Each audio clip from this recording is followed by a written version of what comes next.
오늘 우리가 잠언 11장을 읽었습니다. 잠언을 많이 읽으신 분들은 아시겠지만 잠언 1장부터 9장까지와 그리고 10장부터는 어조가 좀 달라집니다. 잠언 그 첫 번째 부분은 훈계입니다. 어떻게 해라 라는 그런 내용들이 쭉 나온다고 한다면 이 10장부터는 이제 문학적인 형식으로는 금언입니다. 경험하고 관찰한 내용을 간략하게 이제 진술하는 그런 서술하는 내용들이 쭉 나오게 되는 것을 볼 수가 있습니다. 그런데 여러분, 잠언의 주제는 지혜입니다. 지혜는 무엇입니까?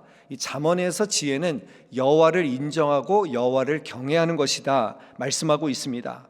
그런데 여호와를 인정하고 경외하는 삶이 구체적으로 어떤 삶인가, 그것을 이제 잠언 11장에서 구체적으로 드러내주고 있는데요.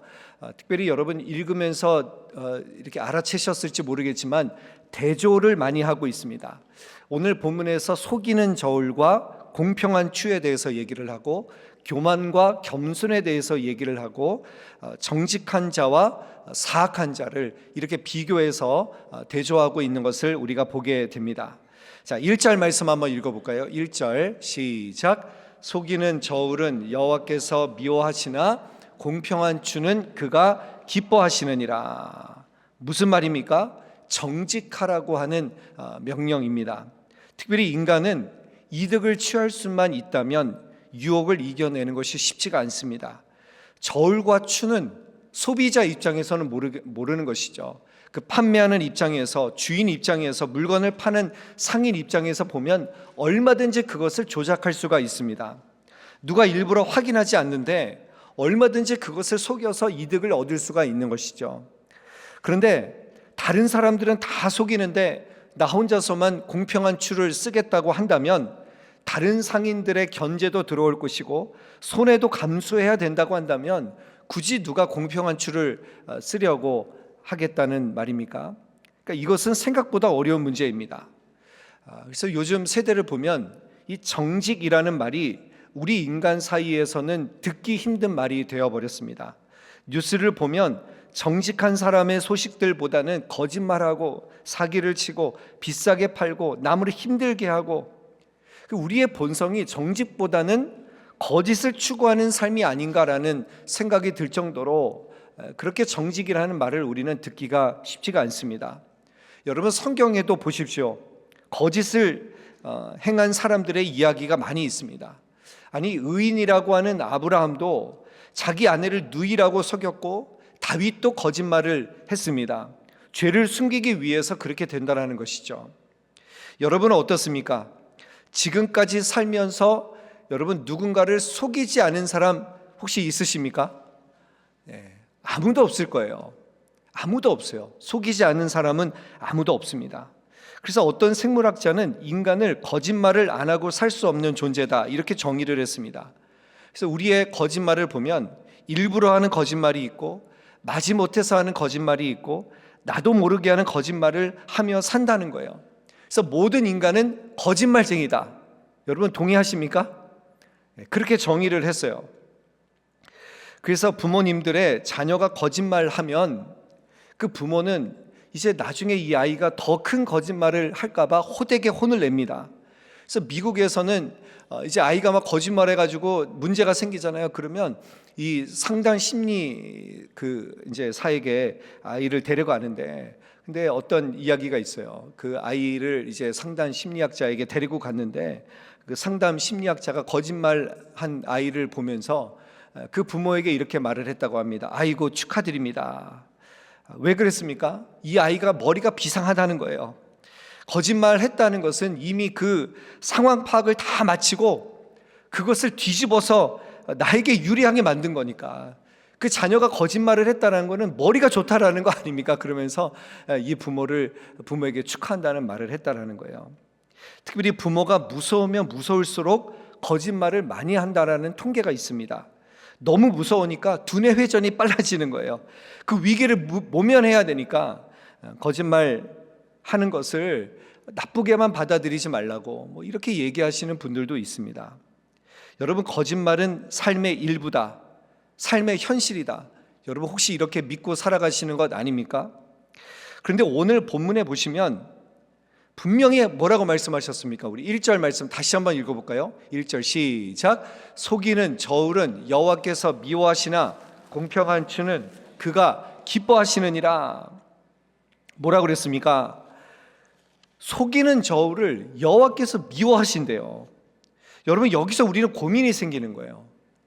내가 속이는 자인지, 공평한 추를 쓰는 사람인지, 정직한 자인지, 거짓을 행하는 자인지 우리가 명확하면 좋겠는데, 그런데 적당히 우리는 거짓을 행하고 적당히 정직하게 살아가는 것이 나의 모습이 아닌가라는 생각이 듭니다. 너무나 모호하지 않습니까? 대체적으로는 정직하게 살고 있는 것 같은데 가끔씩 나의 이익을 위해서 거짓말로 포장도 하고 속이는 저울로 살아가고 있는 것이 아닌가라는 그런 생각이 듭니다. 자, 그런데 여러분, 거짓을 위해서 살고 싶은 사람이 어디 있겠습니까? 살다 보니까 그렇게 원치 않게 속이는 저울을 쓰게 되는 것 아닌가라는 생각이 듭니다. 행동경제학자들이 30년 동안 온갖 실험을 하면서 인간 사회에는 세 가지 부류가 있다라고 정의를 했습니다. 첫 번째는 이타적인 인간입니다. 정말 남을 위해서 사는 사람이 있어요. 여러분, 이런 사람 만나보셨습니까? 어떤 분은, 어떤 그 권사님이 사위가 그렇게 이타적인 사람이래요. 그래서 길을 가다가 뭐 노숙자를 만나거나 힘든 사람이 있으면요, 주머니를 다 털어서 주는 사람이래요. 그리고 이렇게 돈을 벌잖아요. 그러면 자동이체를 해가지고 헌금도 11조를 그냥 자동이체로 빠져가게 되고, 이런 사람이 있어요. 그냥 태생부터 이타적인 사람이 있어요. 두 번째는 이기적인 사람이 있습니다. 뼛속까지 그냥 이기적인 사람이 있다라는 거예요. 그런데 세 번째는 어떤 사람인가? 대부분의 사람들이 여기에 속한다라는 거예요. 이 서울대학교 최지청 교수님이 이 세 번째 부류의 인간을 이렇게 이제 해석을 했는데, 보응적 인간, 호혜적 인간이다, 이렇게 이제 정의를 내렸습니다. 여러분, 호혜라는 말은요, 서로 특별한 혜택을 주고받는 것을 말합니다. 보응이라는 것은 뭔가를 되갚아 주는 것이죠. 그러니까 남이 어떻게 하느냐에 따라서 나도 그렇게 하는 사람. 그래, 평소에는 내 것만 챙기고 사는 것 같은데, 그러나 또 남이 또 좋은 일을 하면 그것을 보고 또 따라가는 사람. 대부분의 사람들이 여기에 속한다라고 그렇게 할 수 있습니다. 여러분, 우리나라를 보세요. 그렇게 이기적으로 살아가는 것 같은데 IMF 때 보면요, 뭐 금팔찌, 목걸이 다 팔아가지고 나라를 살리려고 하는 그 위기가 오면 우리나라 사람들은요, 어떻게든지 그렇게 나라를 살리려고 하는 마음이 있다라는 거예요. 제가 목사 안수를 받았을 때 정말 생각이 아직까지도 생생한데, 그때 태안 앞바다에 기름이 유출돼 가지고 그래가지고 그때 뭐 전 국민이요, 정말 다 발을 그냥 그냥 그 손수건을 가지고, 수건을 챙겨가지고 그 태안 앞바다에 가가지고 돌을 하나씩 닦았던 모습이 아직까지도 생생합니다. 어떻게 아는지, 저희 교인들도 목사님 같이 우리 가서 그 돌에 있는 기름때 닦자고 그래가지고 저도 며칠 동안 가가지고 앉아가지고 그 시커먼 그 기름때를 그 돌에서 하나하나 닦았던 기억이 생생합니다. 얼마나 그때 그 마음이 뭉클했는지 몰라요. 그러니까 우리는, 여러분, 주변에서 그렇게 하는 것을 보면 우리도 마음이 열린다라는 거예요. 우리는 그런 호혜적 인간, 보응적 인간이라는 것입니다. 자, 그래서 공동체가 중요합니다. 순이 중요합니다. 그런 분위기를 만들어가는 것이 참 중요하다라는 거예요. 하나님이 기뻐하시는 모습대로 살아가는 그 공동체의 모습이 얼마나 귀하겠습니까? 그러니까 다른 사람들은 다 막 사기도 치고 나쁜 짓도 하고 그러지만, 야, 이 교회 와보면 정말 믿는 사람들은 다르다. 손해도 보고 정직하게 살려고 애를 쓰면서 이렇게 정말 이런 사람들을 보면서 우리는 그런 모습에 영향을 받을 수밖에 없다라는 것입니다. 여러분, 유명한 처칠 수상의 예화가 있습니다. 유명한 이야기가 있는데, 이 처칠 수상이 이제 국회로 회의를 가기 위해서 이제 자동차를 타고 갔는데, 그 운전 기사분이 이제 속도를 너무 내다 보니까 이제 교통 경찰의 제지를 받았습니다. 그래서 이제 운전사가 창문을 열고 여기 지금 뒤에 처칠 수상이 앉아 계시니까 빨리 지금 국회로 가야 되니까 좀 봐달라고 이렇게 간곡히 사정을 하였습니다. 그런데 경찰이 그 뒤에 처칠 수상의 모습을 확인하고 나서 이렇게 말을 했다라는 거예요. 안에 타신 분이 처칠 수상과 많이 닮았는데 처칠 수상은 속도를 위반하실 분이 아니라고 생각을 합니다. 무슨 말이에요? 처칠 수상이었다고 한다면 절대로 속도를 내는 것을 용납하지 않았을 테니까 뒤에 있는 분은 처칠 수상이 아닐 것이다, 이렇게 하면서 딱지를 끊었다라는 거예요. 그 교통경찰의 그 정직함과 그 결단력에, 그 원칙을 중시하는 태도에 이 처칠 수상이 너무 감동을 받았다라는 거예요. 그래서 국회가 끝나고 나서 바로 경찰청으로 달려가서 그 경찰청장에게 이 교통경찰을 정말 특진을 좀 시켰으면 좋겠다, 이렇게 부탁을 했다라고 합니다. 그랬더니 그 경찰총감도 대단합니다. 이렇게 얘기했다라는 거예요. 우리 경찰 원칙상 내부 규정에 따라서 그렇게 승진시키는 법은 없습니다. 그러면서 정중하게 거절했다라는 거예요. 그래서 처칠 수상이 그 에피소드를 겪으면서, 그 사건을 겪으면서 이렇게 말했다고 합니다. 오늘 나는 경찰한테 2번 당했습니다. 여러분, 대단하지 않습니까? 이 정직함과 성실함을 지키는 것, 이 원칙을 지키는 것이요, 결국에는 이렇게 대단하다라는 거예요. 그 당시에는 좀 봐주고 이러면 좋겠지만, 그러나 그 원칙대로 행동하는 것, 정직함대로 그렇게 행동하는 것이 힘이 있다는 것입니다. 여러분, 교회 다니는 사람들은 속도를 위반할 사람들이 아니야, 이런 말을 들어야 되지 않겠습니까? 사실 저도 여기서 여러분들에게 말씀을 드립니다. 저도 몇 번 티켓을 끊었습니다. 저도 끊었는데 정말 진짜 어떤 때는 정말 신방 가려고 음료수 사들고 막 그때 히스프렌즈 신방을 가는데 가다가 이제 교통 이 사인을 못 본 거예요. 신방을 가야 되는데 그런데 그때 경찰이 저를 찾아와가지고 저의 그 모습을 딱 보니까 불쌍해 보였나 봐요. 그래서 목사다 그랬더니 홈페이지로 보여달래요. 그래서 제 홈페이지도 보여줬더니 봐준 경우가 있었는데요. 근데 제가 그때 마음이 좋지 않았어요. 그래서 제가 그 이후로는요, 어떠한 경우에든지 속도를 지킵니다. 정말 저는요, 정말 저 무의식적으로라도 막 속도가 높아지려고 할 때 어떻게든지 속도는 지켜도 교통법규는 무조건 지킨다라고 그렇게 살아가고 있는데, 여러분, 교인이라고 하면, 믿는 사람들이라고 하면 좀 이런 모습, 정말 이렇게 원칙을 존중하는 사람들이구나, 법을 지키는 사람이구나, 여러분 이런 모습을 좀 보여줘야 되지 않겠습니까? 손해도 감수할 수 있는, 믿는 사람들이 이런 사람들이야. 처칠 수상은 그럴 뿐이 아니라, 우리 초대교회 다니는 사람들은 그럴 분들이 아니야. 경찰이 놀랄 수 있도록, 경찰이 이렇게 이렇게 이제 단속을 할 때 초대교인이라고 하면, 초대교인은 그럴 리가 없어. 경찰이 그렇게 생각할 만큼 여러분, 그렇게 우리가 그런 모습으로 살아가야 되는 것 아닌가라는 생각이 들었습니다. 그런데 반대로 보세요. 교인인데도 거짓말을 많이 하고 이리저리 빠져나가고 사람들을 아프게 하고 하니까, 그러니까 교인들도 다 세상으로 휩쓸려가는 모습 아니겠습니까? 어떤 집사님이 정직하게 장사를 하시는데 너무 어려워서 이윤이 남지를 않는 거예요. 그래서 이제 그것을 기도 부탁을 하시면서 순모임 때 이야기를 하셨는데, 진짜 우리 교회에 있는 일입니다. 옆에 비즈니스 잘하시는 집사님이 이렇게 조언을 하셨대요. 집사님, 그렇게 정직하게 장사하면 안 돼. 너무 미련하게 왜 그렇게 사냐고 그러면서 순모임, 말씀을 나누는 시간에 그렇게 얘기를 했다라는 거예요. 너무 마음이 아팠습니다. 여러분, 잠언을 관통하는 주제는 여호와를 경외하는 것이라고 제가 말씀을 드렸죠. 그래서 정직하다라는 것은요, 결국 여호와를 경외하는 사람들의 당연한 모습으로 나타나야 되는 열매 아니겠습니까? 여호와를 경외하는 사람들의 특징하면 정직함, 이렇게 나와야 되는 것 아니겠습니까? 여기서 나오는 정직이라는 말은 야샤르라는 말입니다. 곧다, 바르다라는 뜻입니다. 하나님과 올바른 관계에 서 있는 사람의 당연한 반응, 당연한 열매가 바로 정직함이라는 것입니다.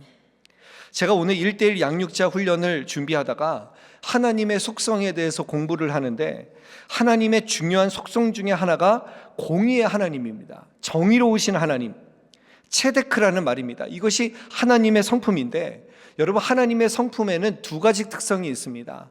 하나는 비공유적 속성, 두 번째는 공유적 속성입니다. 비공유적 속성은 하나님만 가지신 성품이에요. 전지전능함, 절대 주권, 영원성, 불변성, 이런 것입니다. 그러니까 이것은 인간이 따라갈 수가 없는 거예요. 여러분, 왜 이단이 이단인지 아십니까? 어떻게 구별하는지 아십니까? 내가 하나님이라고 하는 사람들, 여러분, 그 절대 주권성, 그 전지전능성을 내가 그렇게 가지고 있다라고 하는 사람들은요, 다 이단입니다. 이건 우리가 닮아갈 수가 없는 거예요. 하나님의 비공유적 속성입니다. 근데 두 번째는 하나님의 공유적 속성이 있습니다. 이 속성은 우리가 하나님을 닮아갈 수 있도록 열어주신 거예요.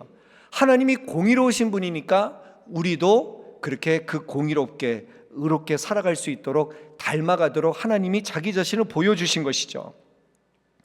그래서 하나님은 의로우시기 때문에 우리는 하나님의 그 의로우신 모습을 닮아서 정직함으로 살아가야 된다는 것, 그것이 바로 잠언에서 이 11장에서 우리에게 분명히 말씀해 주시고자 하는 하나님의 말씀입니다. 자, 그래서 하나님을 묵상하면 묵상할수록, 하나님을 알면 알수록, 하나님의 존재가 커 보일수록 우리는 거짓을 행하는데 주저할 수밖에 없다라는 거예요. 하나님을 알면 알수록 우리는 정직하게 살아갈 수밖에 없다라는 것을 여러분 꼭 기억하시면 좋겠습니다. 세상은 계속해서 우리를 유혹할 것입니다. 보이는 것들에 열광하자고, 보이는 것들의 전부라고 우리에게 그렇게 우리를 유혹할 것입니다. 더 보암직하고 더 먹음직한 것을 가지고자 노력하라고, 그것을 얻기 위해서라면 우리는 어떤 속임수라도 써도 된다라고 그렇게 우리를 부추길 것입니다. 그러나 하나님은요, 오늘 말씀에서 분명히 말씀합니다. 하나님은 속이는 저울을 기뻐하시는 분이 아니시다. 하나님은요, 하나님이 기뻐하시는 모습은 속이는 저울을 기뻐하시지 않는다라는 거예요.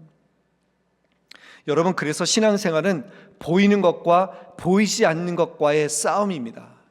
이 싸움이 정말 너무나도 대단한 싸움입니다.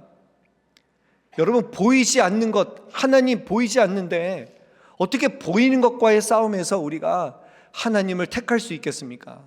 그렇기 때문에 우리는 계속해서 이 믿음을 말씀과 기도로 보이지 않는 하나님을 중심에 품고 살아가야 된다는 것입니다. 코람데오라는 말이 있죠. 하나님 앞에서라는 말입니다. 내가 지금 하나님 앞에 있다라는 거예요. 여러분, 그렇게 우리는 살아가야 된다는 것입니다. 예전에 제가 참 감명 깊게 들었던 내용이 있습니다. 어떤 목사님의 이야기인데요, 이분이 담임 목회를 하시는데 코비드 때 너무 커피를 먹고 싶어가지고 그래서 마스크를 끼고 이제 커피숍에 들어갔다고 합니다. 그래서 이제 아메리카노를 시키고 이제 기다리고 이제 커피를 받았는데, 여러분 그 당시 기억나세요? 커피숍에서 이제 확진자가 누가 생길지 모르니까 나중에 그것을 조사하기 위해서 거기다 인포메이션을 다 적으라고 한 거예요. 근데 그것을 적으려고 하니까 나중에 뭐 코비드가 터지면 이 목사가 무슨 커피숍에 갔느냐 막 이런 얘기를 들을 것 같아가지고 거기다가 그냥 대충 전화번호를 그냥 휘갈겨 썼다라고 합니다. 그리고 이제 커피를 받아서 나오는데 그 신호등을 기다리는데 성령께서 책망하신다는 그런 느낌이 들더래요. 야, 너 거기다가 전화번호 쓴 거 7자야 9자야? 너 그 주인이 그 7자로 보겠어 9자로 보겠어? 그 마음에 막 그런 마음이 막 든다라는 거예요. 여러분, 목회자가 그래요. 목회자가 막 이럴 때가 있어요. 그러니까 이분이, 야, 내가 뭐 카드도 긁고 나왔는데 나중에 다 알겠지, 그러면서 이제 그걸 무시하려고 하는데, 근데 자꾸만 성령께서 주시는 마음이, 야, 너의 의도가 그게 아니잖아. 그래서 이분이 견디다 못해가지고 다시 들어가셨대요. 다시 들어가가지고 그 주인한테 그거 내가 휘갈겨 썼는데 다시 제대로 쓰겠습니다라고 하려고 했더니 그건 또 부끄러운 마음이 들어가지고, 그래서 먹지도 않는 딸기 쉐이크를 다시 하나 시켜가지고 그걸 만들 때 거기다가 전화번호를 제대로 이렇게 적어가지고 나오셨다라는 이야기를 들었습니다. 그런데 나왔는데 마음이 너무 기쁘다라는 거예요. 하나님이 그런 감동을 주시더래요. 야, 나 참 네가 기쁘다. 나 참 네가 좋다라는 그런 마음을 하나님이 주셨다라는 거예요. 이 목사님이 거기서 느끼셨대요. 야, 이게 예배구나. 하나님을 경외하는 자는 그 작은 음성에도, 하나님께서 주시는 그 작은 감동에도 그것을 무시하지 않고 순종하는 모습, 야, 이것이 예배구나 라는 깨달음을 주셨다라는 것입니다. 여러분, 이것이 바로 야샤르, 정직함 아니겠습니까? 하나님과의 올바른 관계에 있는 사람의 당연한 모습이 아니겠습니까? 하나님과 코드가 맞는 거예요. 하나님과 코드가 맞으니까 마태복음 5장 8절에 보면 이런 말씀이 있습니다. 마음이 청결한 자는 하나님을 볼 것이요. 마음이 청결한 자는, 여러분, 이 말이 정직함입니다. 정직한 사람은 하나님을 본다라는 거예요. 하나님과 코드가 맞으니까, 하나님이 기뻐하시니까 하나님을 만나게 된다라는 것입니다. 여러분, 이것이 바로 영성 생활의 가장 중요한 포인트입니다. 하나님을 믿는다고 하면서 정직하지 않는다고 한다면 진짜 하나님과의 관계가 바른지를 되돌아볼 수 있어야 됩니다. 열왕기서를 보면 두 가지 기준이 나옵니다. 아무리 업적을 많이 쌓고 그 왕이 대단한 일을 했어도 여호와 보시기에 정직히 행하였는가, 여호와 보시기에 악을 행하였는가, 여러분, 이 두 가지 판단, 그 기준을 가지고 왕을 평가하는 것 아니겠습니까? 열왕기하 22장 2절에 보면 이 요시야 왕이 성전을 수리하는데 율법책을 발견합니다. 그때 보인 반응이 정직함입니다. 여러분, 요시야가 그 율법책을, 하나님의 말씀을 듣자마자 자기 옷을 찢고 회개하고 우상 숭배를 제거하고 언약을 새롭게 하고 정말 온 백성들이 하나님을 섬기도록 하는 것, 말씀에 따라서 올바로 반응하는 것이 바로 정직함이라는 거예요. 그래서 요시야 왕을 한마디로 말하면 요시야 왕은 정직한 왕이다, 이렇게 말씀을 드릴 수 있다는 것이죠. 여러분, 그래서 정직함이라는 것은요, 거짓말을 안 하고 욕심을 안 부리고 사기치지 않고 뭘 안 하고 이런 게 아니에요. 정직함이라는 것은요, 하나님의 말씀대로 하는 것입니다. 내가 오히려 순종하고 무언가를 더 하는 모습, 무언가를 주님을 위해서 더 하는 모습이 바로 정직함의 모습이라는 것을 우리가 꼭 기억하셨으면 좋겠습니다. 자, 그래서 여러분 꼭 기억하십시오. 하나님이 보십니다. 하나님의 전능성이에요. 하나님은요, 어디나 편지하시기 때문에, 하나님은 어디나 계시기 때문에 우리와 늘 함께 하신다라는 것, 성령님을 통해서 우리 주님은 우리와 늘 동행하신다고 한다면, 여러분, 하나님 보시기에 내 삶은 어떻습니까? 내 삶은 어떻습니까? 연약합니다. 그래서 우리는 뜻을 세워야 돼요. 다니엘서 1장 8절에 보면 다니엘은 이렇게 뜻을 정했습니다. 다니엘은 뜻을 정하여 왕의 음식과 포도주로 자기를 더럽히지 아니하리라. 여러분, 뜻을 세우는 과정이 중요합니다. 보이지 않는 하나님을 섬기고자, 하나님이 내 앞에 계신다. 그런데 이 세상이 너무나도 큰 세력이기 때문에 이 세상 속에서 내가 함몰되지 않기 위해서는 우리는 뜻을 세워야 된다는 거예요. 10의 1조도 그렇겠죠. 내가 이 물질 때문에, 내가 이 돈 때문에 나의 신앙이 그렇게 함몰되지 않겠다, 11조를 하는 것이겠죠. 기도도 마찬가지입니다. 여러분, 수요 여성 예배도 마찬가지입니다. 뜻을 세우는 거예요. 제가 이 수요 여성 예배를 하면서 힘을 내게 된 계기가 있습니다. 사실 여성 예배가 쉽지 않아요. 저의 사역들 많은 가운데서 이 사역들을 감당한다는 것이 정말 쉽지가 않습니다. 그런데 어떤 집사님이 그런 얘기를 하셨어요. 이분이 일주일에 딱 하루를 쉬시는데 그 하루를 쉬는 날을 수요일로 조정해가지고 이 예배를 참석하고 있다는 거예요. 야, 제가 이 이야기를 듣는데, 야, 제가 어찌 이 수요 여성 예배를 위해서 최선을 다하지 않을 수가 있겠습니까? 쉬는 날도 정말 주님 앞에 예배 드리는 날로 이렇게 여성 예배를 사모하면서 나오시는 분들이 있는데 어떻게 목회자가 여러분 이 사역에 소홀히 할 수 있겠다는 말입니까? 자, 그래서 여러분 마지막으로 3절 말씀을 한번 보겠습니다. 3절 말씀, 3절 같이 한번 읽겠습니다. 시작. 정직한 자의 성실은 자기를 인도하거니와 사악한 자의 패역은 자기를 망하게 하느니라. 정직한 자의 성실이라고 했습니다. 정직과 성실은 연결되어 있다는 것이죠. 그래서 여러분, 벤자민 프랭클린이라고 하는 분이 이렇게 얘기를 했습니다. 정직과 성실을 벗으로 삼아라. 아무리 좋은 친구라도, 아무리 친한 벗이라도 너의 정직과 성실만큼 너를 돕지 못할 것이다. 성실함이 그렇게 중요하다는 것이죠. 이 성실하다라는 것은요, 정성성자의 열매 실자입니다. 그래서 성실이라는 것은 맡은 일에 대해서 정성을 다해 열매 맺도록 그렇게 추진하는 것입니다.